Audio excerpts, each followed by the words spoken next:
Assalamu alaikum. By 1914, World War I had begun.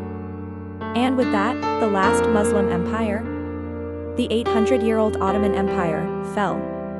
Before that, the Ottomans ruled about 80% of the world, including the Arab world, through peace and security. At that time, Jews in almost all parts of the world were being persecuted in different parts of Europe for no reason. Many of us know about Germany's Hitler, what he is doing with the Jews. What he is doing now seems like Hitler did the right thing. Jews cannot live in peace anywhere in the world except Palestine, the only Arab region ruled by Muslims. So the Jews of the whole world are slowly moving towards the Arab region of Palestine. Keep coming and settling. So with the end of the world war in 1914 and the collapse of the Ottoman rule, Britain and France jointly ruled several Arab countries, including Palestine. Then its name was British Palestine. At one stage, the British left the Arab region due to economic collapse. During his visit, the newly formed United Nations was explained to the King of Britain in Palestine. At that time, the United Nations unethically defined Palestine as 80% Israeli Jews and 20% Muslim Palestinians.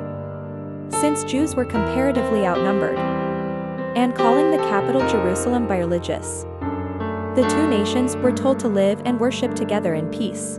But the violent Israel did not keep the peace.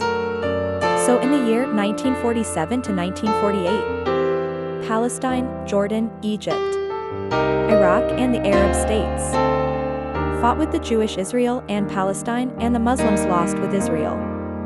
And this time they took 90% of Palestine by force. Although everyone gave up on this issue, Hamas never gave up.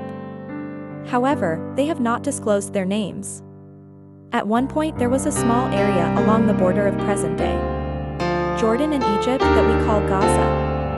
That little place is ruled by Hamas. And in 1968 Jordan, Iraq, along with Palestine, were again forced to fight with Israel. And this time Israel won the war. And they agreed to a ceasefire and peace treaty with Palestine at the intervention of the United Nations. And although they accept the agreement verbally, they kill the common people and innocent children and teenagers of Palestine for no reason. Bombs hit and shook houses. May Almighty Allah help the oppressed. Ameen. And if the truth is won by the Muslims, the Holy Land of Palestine and Masjid al-Aqsa will one day be won, inshallah. We pray to Almighty Allah for the oppressed Muslims, may He grant us an Omar Bu. Ameen ya Rabbal Alamin. Assalatu assalamu ya Rahmatal Alamin. Created by _MD Sakir Khan. Written _MD Sakir Khan.